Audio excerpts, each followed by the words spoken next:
Senhoras e senhores, boa noite. Começa a Câmara Aberta Sindical, o programa que debate o mundo do trabalho. Quarta-feira fria aqui em São Paulo.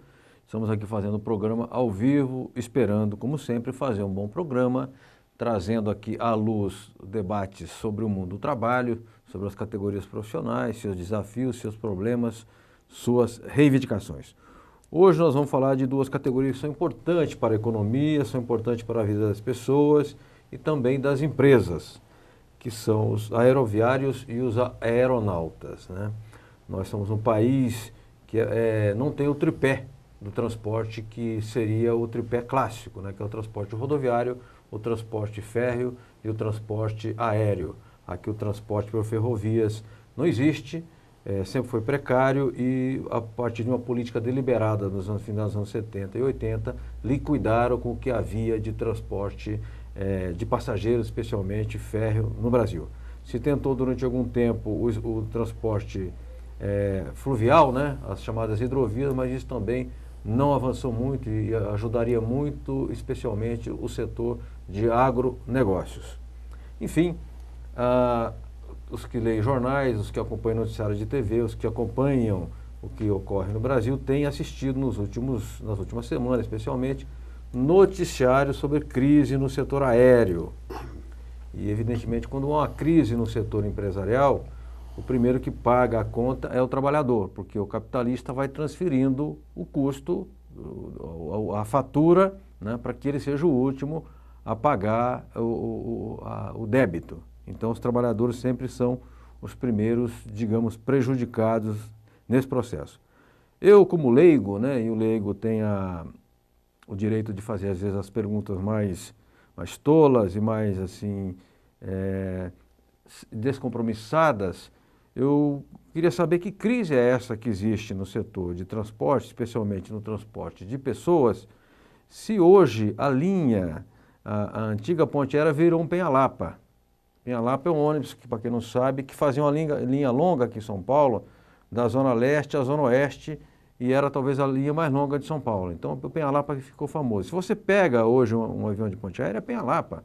As poltronas são muito juntas, o serviço de bordo caiu, assim, a níveis, é um lanchinho embrulhado num plástico e uma garrafa PET servindo suco. É isso que tem de serviço de bordo. Bem, então as empresas elas tiveram evidente economia de custo, o custo operacional caiu. Então eu queria saber aqui do João Pedro Passos de Souza, presidente do Sindicato dos Aeronautas de São Paulo, e do Marcos Alves de Souza, diretor jurídico do departamento, aliás, do Sindicato dos Aeroviários de São Paulo, que crise é essa? João Pedro Passos de Souza, existe crise e qual a razão dessa crise e como é que resolve a crise?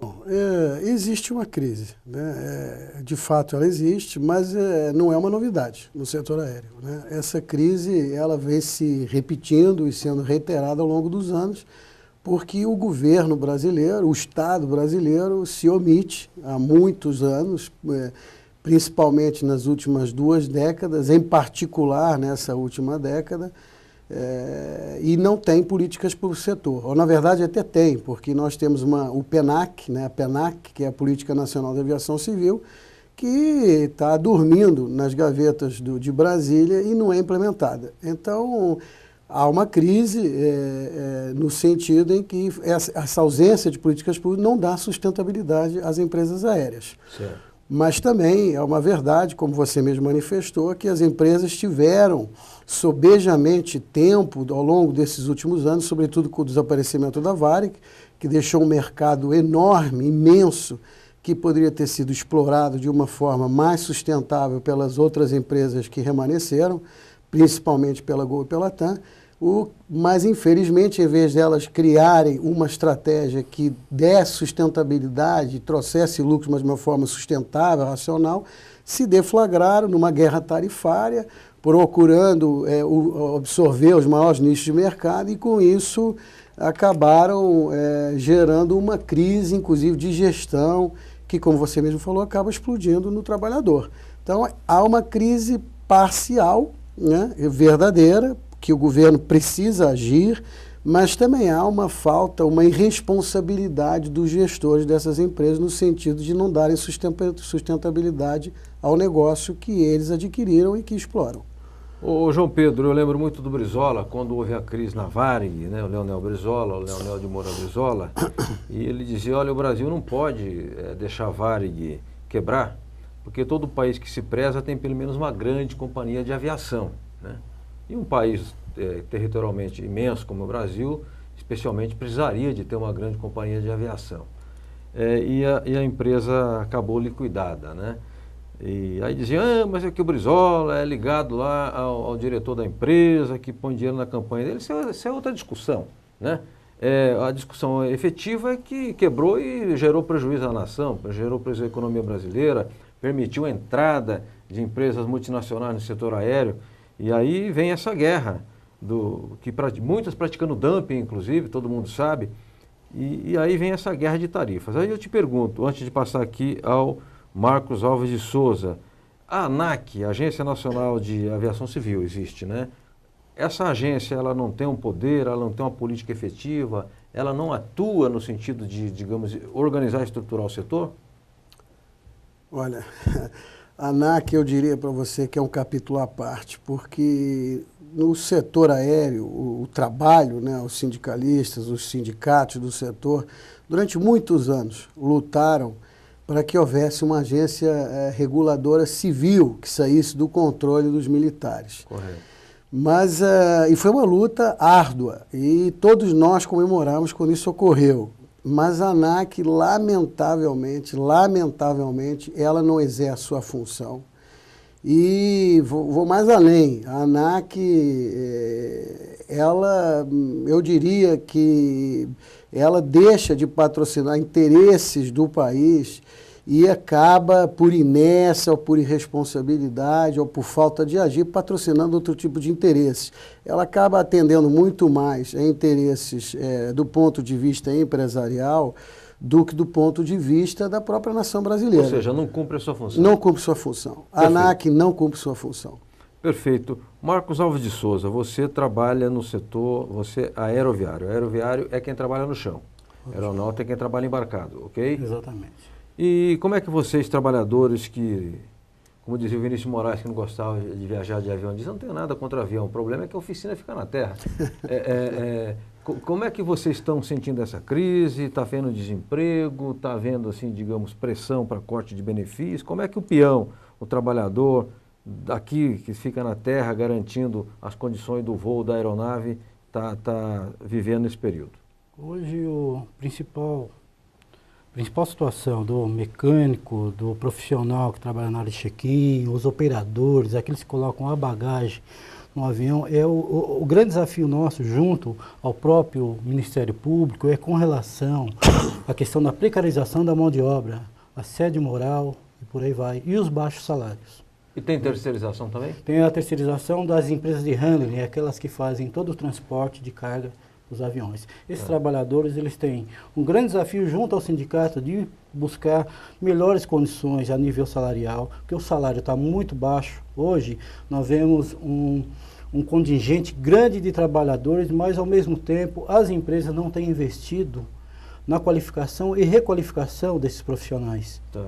Então, hoje, por exemplo, você ser um profissional da aviação, você tem que ter o 2º grau técnico, porque senão você não consegue exercer a função no setor e ter as oportunidades necessárias para que você possa garantir a sustentabilidade familiar, tanto do setor como profissional, que são esses companheiros.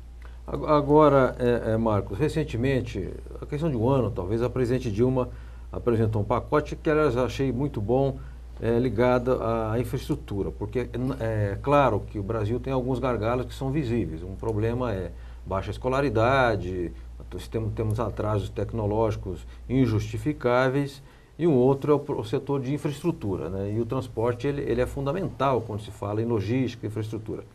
O pacote do governo beneficia, no que diz respeito à melhoria da infraestrutura, o setor de aviação, ou não toca nesse assunto? Não toca nesse assunto. Infelizmente, o governo ele teria oportunidade agora, como nós fizemos no passado, na época da ministra Dorothea Werneck, onde nós conseguimos, através de uma Câmara Setorial, fazer uma discussão específica para o setor. Nós teremos que voltar hoje, junto às associações, sindicatos, federações e o próprio governo, elaborar um projeto sério para o setor aéreo. Nós estamos perto agora de uma Copa do Mundo, né? Tem uma série de eventos que vão acontecer no país e o Brasil hoje não está preparado, junto ao transporte aéreo, para realmente fazer a acomodação de quem vem de fora do país e quem também utiliza o transporte hoje no nosso país. Agora vocês imaginam que com a Copa do Mundo o aumento de voos, o volume de trabalho será de quantos por cento? 10%, 20%? Você já tem uma previsão disso ou não? Jamais. Eu acredito em torno de uns 60%. De aumento de volume? De aumento de volume. Tá. Pelo número de estrangeiros, né? Sim. Que vão utilizar e mesmo voos os próprios domésticos, brasileiros, né? E voos domésticos também. Porque o sujeito vai assistir o jogo lá no Mineirão, depois vai querer ir pro Maracanã, vai querer vir aqui pro Itaquerão. Não só isso também, né? A gente temos acompanhado a construção de alguns estádios, né? E o próprio transporte terrestre também é a grande preocupação, porque o estrangeiro, quando ele vem para o Brasil assistir uma Copa do Mundo, no caso que vai ocorrer, e o próprio brasileiro que vai utilizar do transporte terrestre, hoje para ele se deslocar do aeroporto de Congonhas, pegando uma 23 de maio e pegar uma radial para chegar no estádio do Corinthians, imagine a dificuldade que vai ser. Sim. Então isso vai ter que vir um dia antes, né? Com certeza. E pagar uma diária mais de hotel. Não Os tenho donos de hotel dúvida vão disso. ficar felizes. Não tenho dúvida disso. Sem dúvida. Ô João Pedro, eu queria saber o seguinte, nós estamos aqui com dois sindicatos importantes, que são o Sindicato dos Aeronautas do município de São Paulo, dos Aeroviários de São Paulo. Vocês certamente têm uma federação, vocês certamente são ligados a uma confederação, acho que é a Contimaf, que é de vocês, ou No não? caso da Força Sindical, É a Contimaf. Contimaf, lá presidido pelo Severino, não é isso? Exatamente. E vocês não têm uma ação articulada dos sindicatos, das entidades? Não é possível vocês, digamos, estabelecer um plano de ação em defesa dos interesses comuns? Não, nós estamos tentando fazer isso, né? Na verdade, houve uma desarticulação quase que proposital, né, por algumas forças, no sentido de que a gente não conseguisse convergir, né, nesse sentido que você falou, dos articulados. Mas nós estamos tentando fazer isso. Inclusive, todos os sindicatos ligados à Força Sindical, e nesse momento a maior parte dos sindicatos do setor aéreo estão ligados à Força Sindical, e nós estamos fazendo uma grande articulação, tanto é assim que virou pauta, né, importante da Força Sindical o setor aéreo, sobretudo nesses últimos meses, e nós vamos fazer essa articulação, tanto com a Federação, como com a Confederação, como com a própria Central Sindical. Porque há uma preocupação efetiva, concreta, inclusive com esses mega-eventos que o Marquinhos falou. Porque nós estamos, você vê, agora, por exemplo, no caso da TAM, demitiram aí centenas de aeronautas e dizem que vai ficar por isso mesmo, que não vão demitir aeroviários. É claro que a gente sabe que para cada aeronauta demitido, certamente 3 ou 4 aeroviários acabam sendo demitidos. Certo. Então, nós estamos fazendo essa articulação, é uma pauta importante da própria Central, da Federação, da Confederação, e vamos tentar levar esses argumentos para o governo. Ou ele procura desengavetar a Política Nacional de Aviação Civil, desonerar a aviação, porque há uma realidade, as empresas enfrentam dificuldade do ponto de vista da estrutura tributária, isso é uma realidade, e elas precisam de que o governo, até porque o governo é o poder concedente, ele tem que agir. Então nós vamos articular, inclusive, se assim elas desejarem, com as próprias empresas aéreas, para que a gente vá ao governo em conjunto e diga, é preciso acharmos uma solução sustentável. Então essa articulação está ocorrendo, né, no momento na bancada dos trabalhadores, e nós pretendemos levar essa pauta para o Congresso Nacional com toda a força que nós pudermos. Agora, essa política, até que envolve essa parte da desoneração, ela deveria requerer contrapartidas, né? Por exemplo, logo que assumi o prefeito de Guarulhos, Sebastião Almeida, que é de origem operária, foi metalúrgico, o sindicato lá dos condutores fez um acordo com ele e ele não obrigou, porque não é o caso de usar essa expressão no regime democrático, mas ele fez com que as empresas recontratassem cobradores. Sim. E aquele gesto do gestor público gerou 900 empregos. Uma cidade de 1.400.000 habitantes não resolve todos os problemas, mas verdadeiramente tem impacto.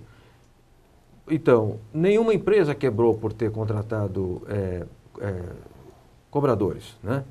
Eu queria saber, no caso aqui agora com o Marcos, havendo essa política que vocês estão esboçando, tentando encontrar digamos, um meio de campo, inclusive com as próprias empresas, de desoneração, elas têm que oferecer contrapartidas também, não é verdade? Com certeza. Porque eu considero que um dos erros que houve do governo federal com relação aqui à desoneração propiciada às empresas de transporte urbano é que não teve contrapartida, não é?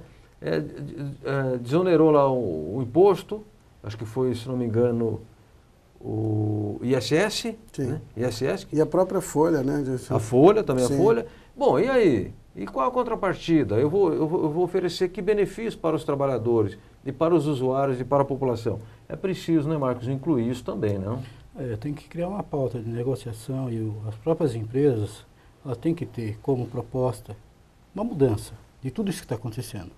Porque, como nós falamos no começo, com a quebra da Transbrasil, da Varig, da VASP, que os trabalhadores estão hoje aí lutando, né? E muitos ainda continuam desempregados, né? Porque não conseguiram voltar ao mercado de trabalho, porque com a quebra de empresa, não houve outras empresas para assumir essa fatia que ficou no mercado. Inclusive, a grande responsabilidade dessas empresas novas hoje é um plano realmente para reestruturar e trazer novos profissionais, embora elas pegaram muito profissional preparado no mercado, hoje não se forma mais. Em contrapartida, as empresas não oferecem nada. Além do que, nós temos aí a questão das campanhas salariais, né? As lutas diárias no dia a dia, a nível de Ministério Público e DRTs, mas o grande problema aí é que as empresas não têm dado o suporte necessário aos trabalhadores a nível de condições. Tá. Eu até, se você me permite, claro. eu acho fundamental essa questão que você mencionou. As empresas aéreas, elas, quando houve a desoneração da folha de pagamento, inicialmente elas não estavam contempladas. Tá? E elas foram contempladas, e até por movimento dos sindicatos, tá certo? Que pleitearam, que se movimentaram no sentido de entender que era bastante razoável que fossem incluídas. A desoneração, eu não tenho, evidentemente, os dados aqui, mas me parece que atingiu alguma coisa em torno de 300 milhões de reais. É representativo. Mas você vê, logo em seguida, a contrapartida foi demitir funcionários. Certo. Isso é uma aberração, Até nós vemos no caso, por exemplo, dos metalúrgicos, a categoria fundamental para esse país, entre outras, né? Há sempre esse equilíbrio. É claro que se o governo, né, o Estado brasileiro age para preservar o negócio, tem que haver uma contrapartida. E no caso das empresas aéreas, o que nós assistimos é isso, é um descompromisso total das empresas com a espinha dorsal, que é o trabalhador. Porque senão é uma vergonha. Acaba acontecendo o seguinte, desculpe interromper, aquela desoneração, que ela deveria ser distribuída... Vai ser utilizada para pagar as demissões. Ela se apropria. E é utilizada, a economia é utilizada para pagar as demissões, é uma vergonha. Financia o pé na bunda. Exatamente, exatamente. E salientando uma outra questão, porque as empresas muitas vezes elas prometem a questão da participação no lucro e resultado, que isso não é dividido com os trabalhadores. Certo. Hoje se cria uma expectativa na cabeça dos trabalhadores que eles vão receber algo substancial que venha corrigir essa lacuna que ficou a nível de perdas.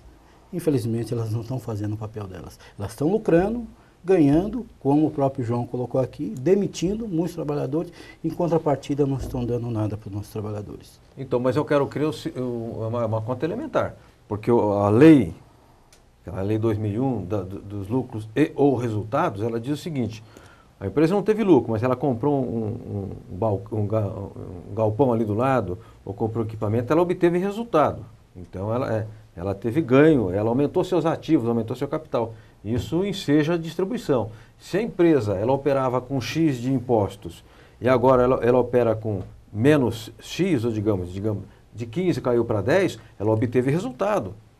Eu considero que é uma coisa estapafúrdia, é criminosa, inclusive, você se valer de desoneração para fazer isso que você disse. Mas veja... financiar demissões. Sem dúvida. E veja, mas é um negócio chocante isso. Chocante. Mas no caso das empresas aéreas, eu vou te dizer mais.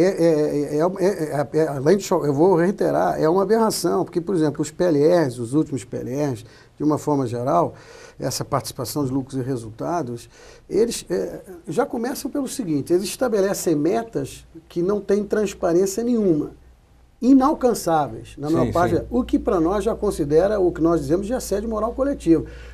O assédio moral prevê isso. Como é que você pode prever uma meta ou estabelecer uma meta que o trabalhador, o setor não pode atingir? Então, eles estabelecem metas pouco transparentes, inalcançáveis na maior parte do tempo, e depois justificam que a participação dos resultados ela é irrisória ou desprezível porque as metas não foram alcançadas. Sim. A aviação sofre um problema crônico, que é o seguinte: a falta de atenção do governo brasileiro com o setor permite coisas como você falou. Quer dizer, hoje em dia você não consegue ler um jornal a bordo, porque você não tem espaço para ler o jornal a bordo. É verdade. Hoje em dia, a saída de emergência, que sempre esteve lá e nada foi alterado, o espaço maior não é em função de conforto, em sim, porque é uma saída de emergência, se tornou um assento conforto, num adicional, né, de receita. E o que nós assistimos, há pouco tempo, o ano passado, houve algumas audiências públicas no Congresso Nacional, nós assistimos, inclusive, um grande número de deputados, porque uma das maiores contas da aviação, certamente, é do Congresso Nacional. E assistimos a uma série de deputados e senadores reclamando desses episódios, porque as empresas elas conseguiram o espantoso. Quer dizer, elas tiveram tudo de bandeja, com a vacância da Varig, e criaram essa sistemática. Quer dizer, para elas tudo, e ao usuário do transporte aéreo, ao seu trabalhador, nada. Filas e mais filas, humilhação. E ainda tem o seguinte: eles têm a cara de pau, porque a cara de pau de atribuir, porque veja, as nossas datas bases são dia 1º de dezembro. Né?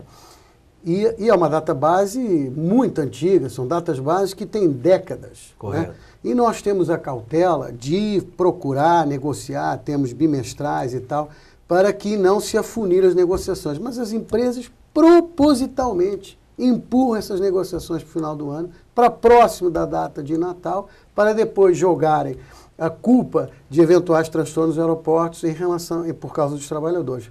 Quando, na verdade, é para justificar a incapacidade, inclusive, que elas têm de absorver a quantidade de passageiros que elas fazem, né, overbooking, etc. e tal. E, é claro, nós ficamos clinchados, porque a nossa database é exprimida naquele período, eles não negociam, e aí se justifica. Então, quer dizer, na verdade, é uma terra sem lei nesse momento. O setor aéreo, ele precisa dramaticamente de que o governo entenda que os sindicatos não querem pressionar, eles são os maiores parceiros das empresas, que é o posto de trabalho. Sim. Mas é preciso que o governo tenha a responsabilidade como poder concedente de interferir não só pelo trabalhador, mas pelo próprio país, pela nação, que os usuários de transporte aéreo vêm sofrendo, como você sabe muito bem. E aí, quando acontecem as filas, por várias razões, e muitas vezes por manifestações dos trabalhadores, essas empresas ainda contam com a generosa parceria de setores da mídia justamente para criminalizar o movimento dos trabalhadores, como eu já vi várias vezes. Quer dizer, não vão lá no sindicato perguntar por que você impossibilitado de resolver pelas vias de negociação, você foi lá e teve que fazer uma paralisação, um protesto, uma operação tartaruga, etc. Aí mete tudo na mesma bacia, criminaliza como se o trabalhador, que é na verdade a vítima do processo, fosse o culpado pela situação. Não só a mídia, como lamentavelmente, pelo menos parcialmente, o próprio judiciário, viu? Porque hoje em dia nós estamos assistindo a uma outra situação extremamente grave. Você tem assistido, por exemplo, no caso do setor aéreo, sistemáticas intervenções judiciárias no sentido de limitar o direito de greve. Perfeito. Quando, na verdade, às vezes a gente se pergunta que é uma irresponsabilidade, porque a greve, um movimento parelista, é um grito de socorro. Sim. É exatamente isso, um apelo de socorro.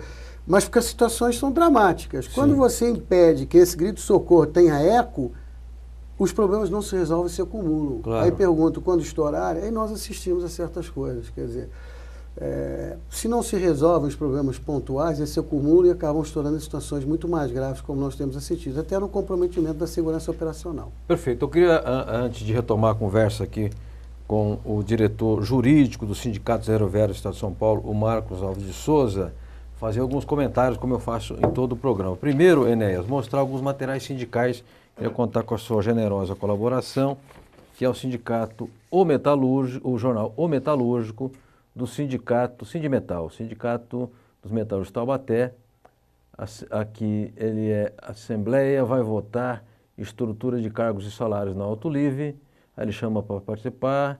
Já foi aqui, esse é o jornal do domingo passado, da semana passada, e comenta que o sindicato completará 50 anos de lutas. Por falar em 50 anos de lutas, eu queria aqui dar em primeira mão uma informação importante. Todo mundo aqui sabe que eu trabalho para os sindicatos metalúrgicos a agência sindical onde eu trabalho presta serviço para os metalúrgicos de Guarulhos e região. E o sindicato completou 50 anos dia 29 de abril. O coronel Ferrarini, deputado Ferrarini, aliás, um bom deputado, uma pessoa correta, um sujeito trabalhador e sempre assim sensível às questões sérias, né, e às demandas sociais, ele generosamente vai franquear a Assembleia Legislativa para uma sessão solene na Assembleia Legislativa. Já aproveito para convidar os dois sindicalistas aqui presentes, dia 20 de setembro, às 10 horas, no auditório Juscelino Kubitschek. Então, vocês, sindicalistas, já se consideram convidados, depois nós vamos trazer o convite do sindicato aqui para mostrar aqui no ar. Uma outra informação que eu queria dar é, na linha A, o Ramalho, estamos com o Ramalho, que eu ia dizer exatamente da dificuldade de falar com o Antônio de Souza Ramalho, presidente do Sindicato dos Trabalhadores da Construção Civil São Paulo. Ramalho, tudo bem? Podemos já falar? Podemos, querido amigo. Ô, grande Ramalho, como vai você? Tudo bem? Estamos trabalhando. Olha, eu fiquei muito assim, impactado com essa notícia lamentável do desabamento de um prédio que houve aqui na Zona Leste de São Paulo, que matou, ao que me consta, 8 trabalhadores e feriu outras 24. Eu vi a sua nota, que nós até reproduzimos lá na agência sindical, da sua indignação justa a respeito de desabamento. Ramalho, o que efetivamente aconteceu, por que aconteceu e o que pode ser feito daqui para frente? Olha, querido amigo, ouvintes aí da TV Aberta, podemos frisar o seguinte, foram 8 vítimas constatadas até umas 3 horas da tarde quando eu estive lá, 2 desaparecidas, que quando eu saí de lá o pessoal já tinha detectado um corpo, só não sabe se estava vivo ou morto, mas são 2 desaparecidas, e 23 feridas, né? Sim. Ali era uma obra que não tinha alvará, uma obra que foi visitada e parada pelo sindicato há uns 90 dias atrás, quando no auge tinha lá um grande número de trabalhadores, na maioria sem a carteira assinada e sem a devida norma de segurança do trabalho. Correto. A obra tinha sido também inspecionada pela prefeitura, que infelizmente aplicou a multazinha e não se sabe qual o motivo, talvez por conveniência, não embargaram como deveriam embargar. E ela veio desabar, matando aí 8 trabalhadores. Tomara que os 2 desaparecidos possam encontrar ainda com vida, muito embora tenha se encontrado o corpo, mas não se sabe até a hora que eu saí de lá se estava com vida. E mais 23 feridas. Agora você imagina se esse prédio desaba quando está funcionando, possivelmente lá com mais de 100 funcionários, às vezes 200, 300 pessoas, clientes que estivessem participando da loja, porque é uma loja popular, como você sabe, fica mais na periferia, e por total irresponsabilidade lá, primeiro do proprietário que construiu, e segundo do poder público, em especial da prefeitura, que, como você sabe, a maioria hoje dos fiscais, eles vão aí nessas reformas e ficam negociando as suas conveniências. Você pode verificar aí, eu fiz uma pesquisa há 2 anos atrás, 2 anos e meio, em 2010, e de cada 10 reformas em São Paulo, e é fácil detectar reforma através das caçambas, 9 não tem alvará. Meu Agora, Deus. as obras que não têm alvará, e a gente sabe que não tem alvará, mas elas são visitadas pelos fiscais da Certo. prefeitura, que não atua, que, enfim, é de se lamentar que tem uma perda de vida por irresponsabilidade aí do governo e de maus construtores. Antônio de Souza Ramalho, presidente do Sindicato dos Trabalhadores da Construção Civil de São Paulo, deputado estadual pelo PSDB, aqui também do estado de São Paulo. Você disse que o sindicato visitou e inspecionou a obra há 90 dias e detectou irregularidades, ok? Sim. Bom, irregularidades, o Ministério do Trabalho foi avisado das irregularidades, foi solicitado para fazer inspeção ou até embargar a obra, porque se o problema é clamoroso, tem que ir lá embargar a obra, não cabe dúvida. O embargo da obra lá não cabia mais no Ministério do Trabalho, porque ela foi parada pelo movimento sindical no tocante à segurança do trabalho. Isso foi resolvido. O que ela não teve embargo foi da Prefeitura. Como é que faz obras sem alvará? A Prefeitura vai lá e aplica apenas multa. Quer dizer, se não tem alvará, tem que interditar. Não, sem não dúvida. Falar que você vai construir um prédio que não tem alvará e a Prefeitura vai lá e ainda deixa a obra continuar. Quer dizer, isso é um absurdo. Agora, Ramalho, não basta, eu sei que o sindicato sempre, eu já cobri, inclusive, passeatas que o sindicato fez até a DRT, exatamente para denunciar a falta de condições de saúde e segurança nos ambientes de trabalho. O sindicato tem uma inegável atuação nessa área, mas agora há 8 mortos, que evidentemente que todos nós aqui lamentamos profundamente, mas não basta chorar os mortos, é preciso cuidar daqui para frente. Será que esse fato não poderá ser emblemático para a prefeitura mudar de posição e botar... Onde tem rato, tem que botar ratoeira, Ramalho. E esses fiscais que vão cobrar, encontrar dificuldade para vender facilidade, como é que combate isso? Na realidade, a gente também não pode reclamar totalmente do prefeito, porque já umas semanas atrás um monte deles foram presos, né? Sim. Agora, precisava ser preso eles e o cara que corrompe também. O corruptor devia ir primeiro para a cadeia, porque só tem ladrão de tocar fita porque tem quem compra, né? Então, o cara que corrompe deveria também ir para a cadeia. Nós vamos, possivelmente, a semana que vem, fazer uma grande mobilização na região, não só com operários, correto, mas também com a sociedade que for afetada. Vamos fazer um ato ecumênico aí com um grande número, com toda a sociedade que estão ali juntos, né? E colocamos o setor jurídico, o departamento jurídico do sindicato à disposição da família, porque bem mais do que receber os R$45 mil da convenção, cabe um processo de indenização por danos que pode variar de R$80 até R$700 mil. E é claro que esse processo por dano é necessário que a família queira abrir, que eu recomendo que abra. Mesmo a gente sabendo que no decorrer do processo, infelizmente o Brasil se vive uma insegurança jurídica enorme, a família acaba aceitando um acordo aí por um valor bem mais baixo. Mas o importante não vai trazer a vida do seu familiar de volta, mas vai fazer com que você crie aí uma forma de chamar a atenção da sociedade e do mau empresário. O dono desse empreendimento lá me informar que é dono de quase todo São Mateus, né? E agora fica querendo culpar a empresa que contratou, que foi contratada para fazer o resto do acabamento do torretal. Isso não importa. Obra tem que ser feita com engenharia. Engenharia, meu caro amigo, é uma ciência exata. Certo. Eu trabalhei em mais de 700 prédios em São Paulo e eu sei que um prédio não cai fácil. Claro, claro. Um prédio para cair é que o erro é muito grande, a irresponsabilidade é muito grande. Quer dizer, não só do dono do empreendimento, mas pior ainda, do poder público, e nesse caso, ato para a prefeitura. Não estou falando do prefeito, estou falando dos autores que o prefeito, quando chegou, ele já encontrou. Sim, aqui atacando o Haddad. Claro, não é o caso. A prefeitura faz 2 anos, essa máfia de fiscal corrupto tinha que ser combatida. Perfeito. Ramalho, eu quero agradecer muitíssimo a sua participação, manifestar nossa inteira solidariedade às vítimas, às famílias das vítimas e parabenizar o sindicato pela atuação eficaz, rápida, como sempre fez, e dizer que, por gentileza, vai nos mantendo informados para que a gente repercuta aqui na agência sindical, sempre no sentido de alertar sobre esses problemas e combater os abusos. Um grande abraço para você, viu, Ramalho, e até a próxima. Eu que agradeço pelo espaço, meu querido amigo João Franzino, e a toda a sua equipe que está aí debatendo assuntos tão importantes que você sempre teve isso como esclarecimento à nossa sociedade. Perfeito, muito obrigado. Falamos com o Antônio de Souza Ramalho.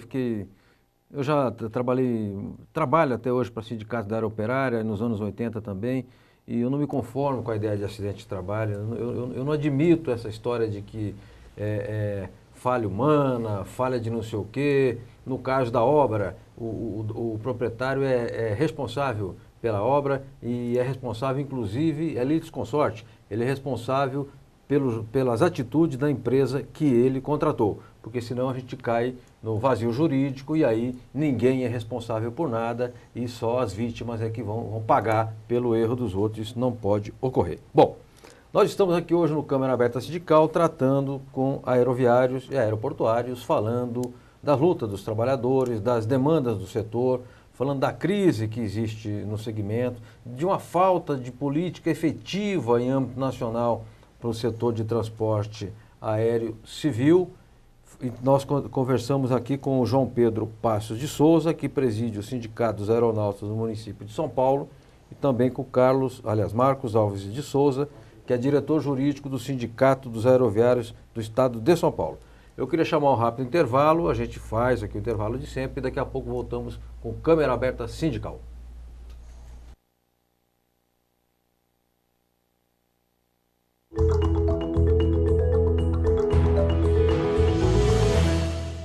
Para nós é uma grande satisfação estar recebendo os companheiros da região sudeste. Nós estamos fazendo mais uma etapa do que a Contrato se propôs de fazer os workshops regionais. Nós estamos com mais ou menos 150 pessoas aqui presentes e com certeza vai ser um sucesso da mesma forma que os outros workshops aconteceram.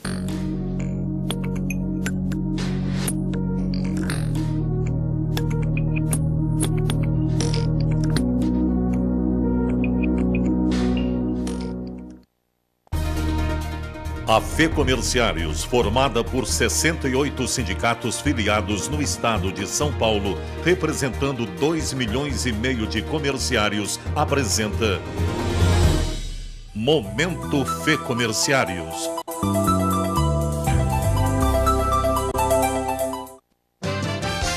A campanha salarial dos práticos de farmácia teve mais uma rodada de negociação dia 20 de agosto. As comissões negociadoras discutem agora impasses econômicos ainda pendentes na pauta de reivindicações, como a definição do índice de aumento real. Luiz Carlos Mota, presidente da FEComerciários, mantém posição unitária para conquistar o maior aumento possível à categoria. Ainda não há data definida para a próxima reunião. Foi lançada no dia 21 de agosto na Câmara Federal a Frente Parlamentar Mista em Defesa dos Comerciários. A proposição é do deputado federal Roberto Santiago e tem o apoio da CNTC, dirigida por Levi Fernandes, e de seus filiados, como a FEComerciários, presidida por Luiz Carlos Mota, presentes na solenidade. A frente vai funcionar como fórum permanente de discussões e encaminhamentos das questões que afetam os comerciários. Catanduva conquistou o tricampeonato na 6ª Copa de Futsal da FEComerciários, troféu Luiz Carlos Mota, disputada dia 24 de agosto em Praia Grande. Matão ficou com a taça de vice-campeã. Itapeva com o 3º lugar e Santos com a 4ª colocação. Roberto Rivelino, eterno ídolo do futebol brasileiro, foi o homenageado da noite. Ele disse: É muito bonito, muito bacana, agradeço ao Luiz essa oportunidade de estar aqui presente, porque eu comecei no futsal, né? Eu joguei na minha vida, joguei futsal no Clube Banespa, foi muito importante na minha carreira. E aí, então eu volto atrás, né? Quantos anos eu não entro numa quadra, né? E vendo o futebol de salão, apesar que mudou as regras, mudou a bola. Mas é muito bacana, eu fico muito satisfeito de estar prestigiando aqui. O tricampeão Carlinhos de Catanduva vibrou com a vitória. Por fim, o presidente Mota reiterou a importância da 6ª Copa. Rivelino, nós fazemos esses encontros, esses campeonatos, com o objetivo de aproximar cada vez mais a categoria dos comerciários, né, dos seus dirigentes. Então tem dado muito resultado. Os 5 comerciários da Baixada Santista completou 90 anos neste dia 24 de agosto. A celebração aconteceu dia 25 no Ginásio dos Portuários de Santos. Mais de 2.200 pessoas prestigiaram a festa. Entre os 90 prêmios sorteados, um carro zero e 2 motos. Estiveram presentes comerciários, convidados da categoria, vários presidentes de sindicatos filiados à federação e o presidente Mota. A ganhadora do carro, Luciana Maciel Andrade, falou da satisfação de ser sorteada. Estou, assim, muito alegre, não esperava mesmo. O presidente dos Sincomerciários da Baixada Santista e anfitrião Arnaldo Bilotti comentou sobre o evento. Olha, eu diria para você que está suplantando as expectativas.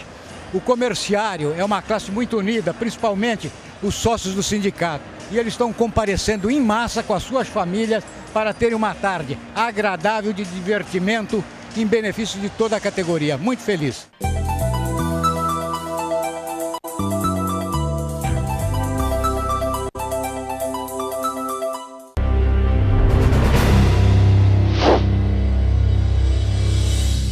A nova central defende Cunhas e Dente é a CLT.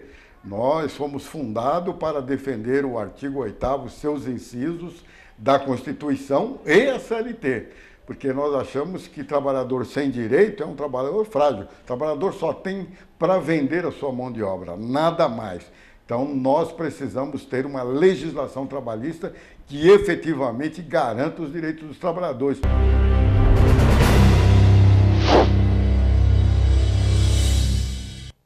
Bem, voltamos aqui com Câmara Aberta Sindical, hoje falando de aeronautas e aeroviários. João Pedro Passos de Souza, presidente do Sindicato dos Aeronautas do município de São Paulo, um dos nossos convidados, e o Marcos Alves de Souza, diretor jurídico do Sindicato dos Aeroviários do Estado de São Paulo, é o outro convidado. Eu queria, pegando até uma carona no que disse o Luizinho da Nova Central, quando ele diz a CLT de direitos, lembrar que sexta-feira, agora, dia 30, haverá manifestações sindicais no Brasil inteiro, exatamente por causa de de muitos direitos que estão sendo ameaçados por um projeto violento, um projeto de Casagrande Senzala, do deputado Sandro Mabel, que é um grande empresário, esse grande aí você põe entre aspas, de Goiás, com o PL 4.330. É um projeto de lei draconiano, que atinge direitos da CLT, atinge conquistas da Constituição e quer voltar ao Brasil a uma situação pré-1940, pré-CLT.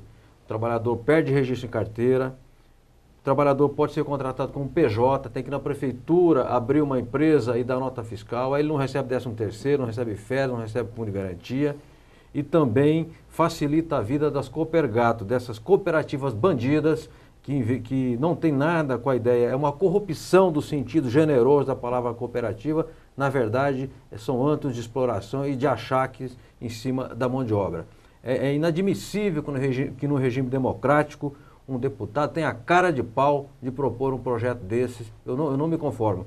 Então eu saúdo o movimento sindical, as centrais sindicais que vão para as ruas bater nesse projeto 4.330, que realmente é um projeto que humilha os trabalhadores no momento em que nós precisamos valorizar quem trabalha, ter exemplos, os homens e mulheres que acordam cedo e dormem tarde nesse Brasil, que são os trabalhadores, deviam ser louvados e não achincalhados com um projeto dessa natureza. Eu estava com isso na garganta para falar e me senti aqui no direito de desopilar o fígado, porque esse tipo de deputado não serve à pátria, não serve aos interesses do povo brasileiro. Eu não sei como é que tem gente que vota num sujeito dessa estirpe. Bom, vamos voltar aqui com o nosso Câmara Aberta Sindical, respirando. Eu fico injuriado, fico indignado, falando sobre os trabalhadores que respondem pelo transporte aéreo civil no Brasil. Database é 1º de dezembro e aqui temos a ameaça da TAM de demitir 811 trabalhadores. Como vocês vão reagir? Eu vi que teve manifestação, os sindicatos da Força, de outras entidades, foram ao aeroporto de Congonhas, fizeram manifestação, botaram faixa, ocuparam lá uma parte lá do check-in, mas isso basta? Não, realmente acho que nós temos que envolver o próprio trabalhador, porque primeiramente serão demitidos aeronautas. A empresa fala que não vai demitir aeroviários. Mas o reflexo é em cima de uma categoria, independente de quem voa e quem está em terra. Sim.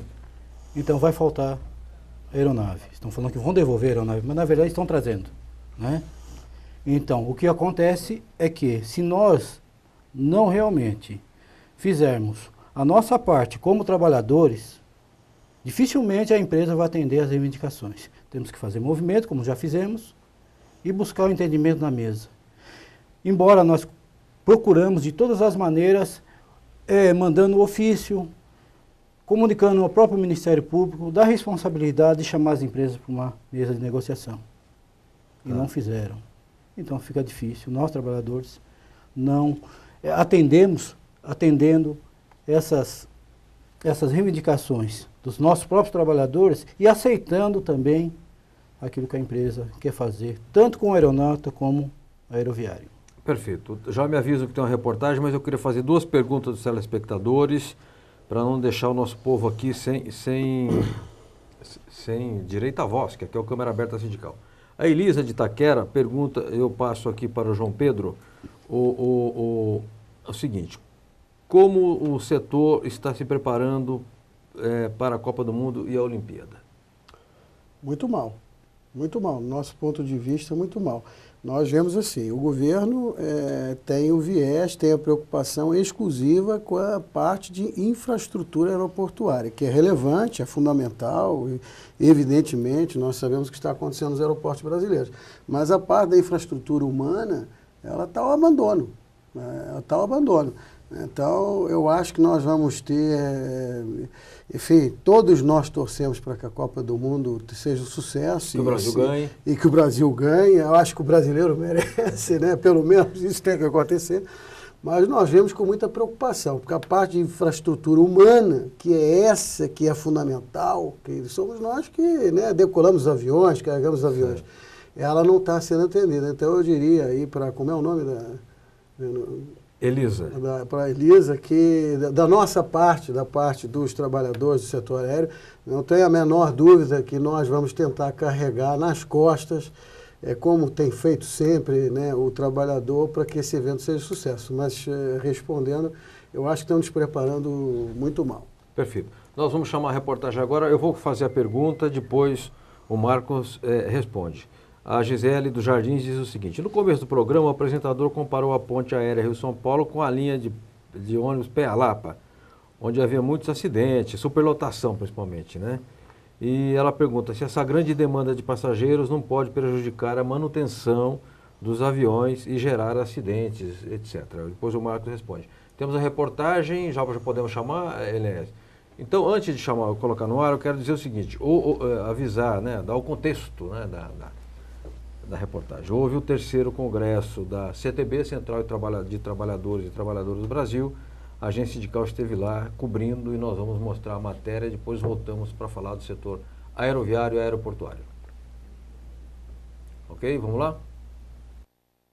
Manifestação hoje, manifestação pacífica.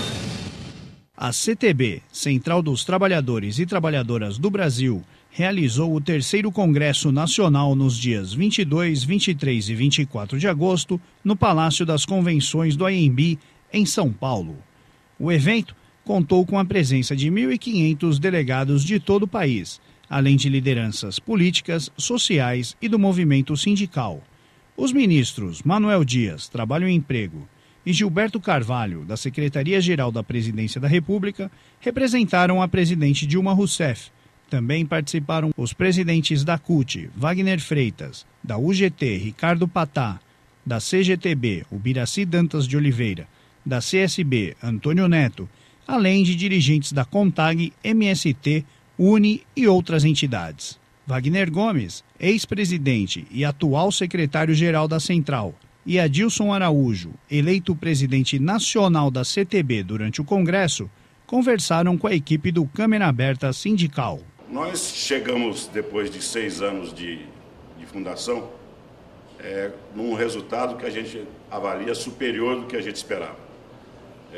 Nós esperávamos chegar a cerca de 600 sindicatos e nós já ultrapassamos isso. Nós já temos 700 sindicatos registrados na CTB e no Ministério do Trabalho e temos mais 300 registrados na CTB em fase de registro no Ministério do Trabalho.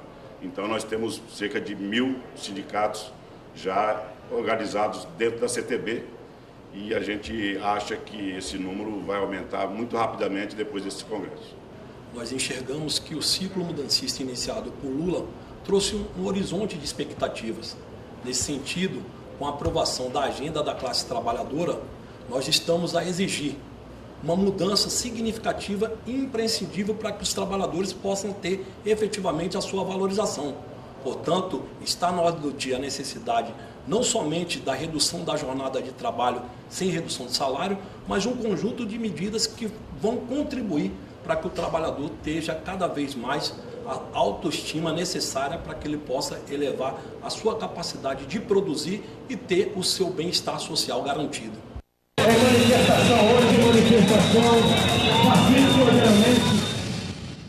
Muito bem, foi aí a matéria com o pessoal da CTB. Nós desejamos que as resoluções tenham sido as mais felizes e acertadas possíveis e daqui para frente se trate de implementar aquilo que foi deliberado pelos delegados.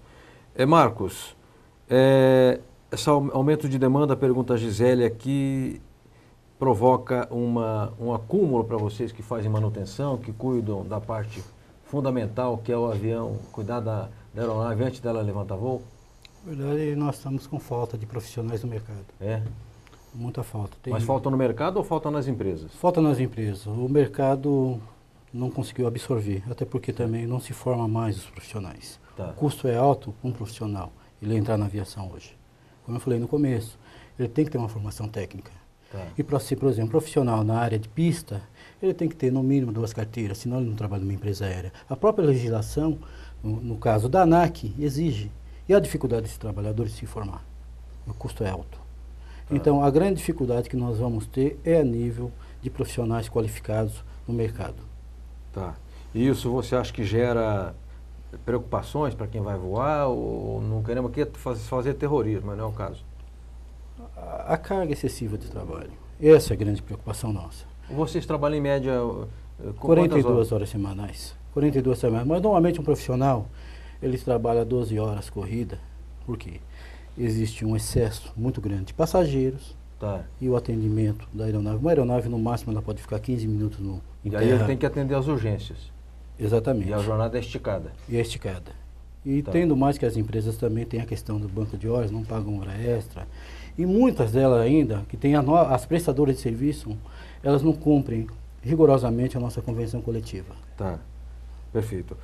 João Pedro Passos de Souza, do Sindicato dos Aeronautas do município de São Paulo, pergunta o Nildo Nogueira, que está dizendo que haverá aumento de petróleo lá fora e se esse aumento não justifica as demissões devido ao achatamento dos lucros das empresas e se há possibilidade desse fato ocorrer. Sem dúvida, o dólar, né, e o aumento do petróleo, ele pesa muito nas empresas, mas assim, não justifica as demissões, até porque, falar para o companheiro que fez a pergunta, numa empresa aérea, no 100% de despesas, né, que ela tem, a folha ela tem um impacto próximo de 20%. Né, 20%. Então, quer dizer, a demissão, por exemplo, no caso da TAM, que demitiu 800 e poucos funcionários, ela está para demitir, nós estamos tentando reverter esse quadro. O impacto, eu não diria que é desprezível, mas assim, ele é muito pequeno. Então, as demissões, elas não são justificadas. O que tem que ser feito é desonerar o querosene, tomar outras assim, que estão ao alcance do Estado brasileiro. Então, as demissões, essa é uma justificativa das empresas, mas não é verdadeira. Não é verdadeira. As demissões não podem ser justificadas por causa desse aumento. Esse é um fator do negócio, mas é um fator que pesa. As demissões não vão alterar em nada essa equação. Ô João Pedro, e o combustível tem que impacto no custo da empresa? Olha, se fala que alguns falam 30%, nós entendemos que tem um impacto muito próximo de 50%, ou quase isso. Então você imagina o peso que realmente o querosene tem. Quer dizer, qualquer aumento é impactante. Impactante. Agora, o governo tem todas as condições de fazer essa desoneração. Correto. É só uma questão de avaliar o setor aéreo como estratégico para um país de dimensões continentais como o Brasil e ter a vontade política de fazê-lo. O governo foi muito eficaz, aí começou no governo Lula, por exemplo, na questão das empresas fabricantes de navio, dos estaleiros, né?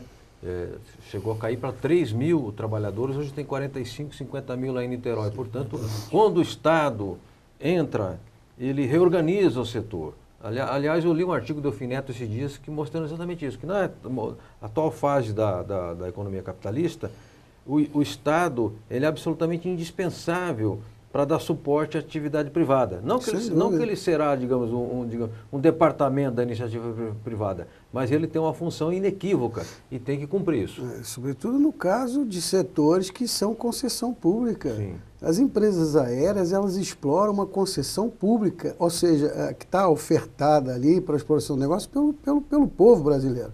Então, é claro que o Estado tem que ser o fiel da balança nessas situações. Perfeito. Nós estamos chegando aqui ao finalzinho do programa. Quero agradecer muito o Marcos Alves de Souza. Obrigado, Marcos, pela sua presença.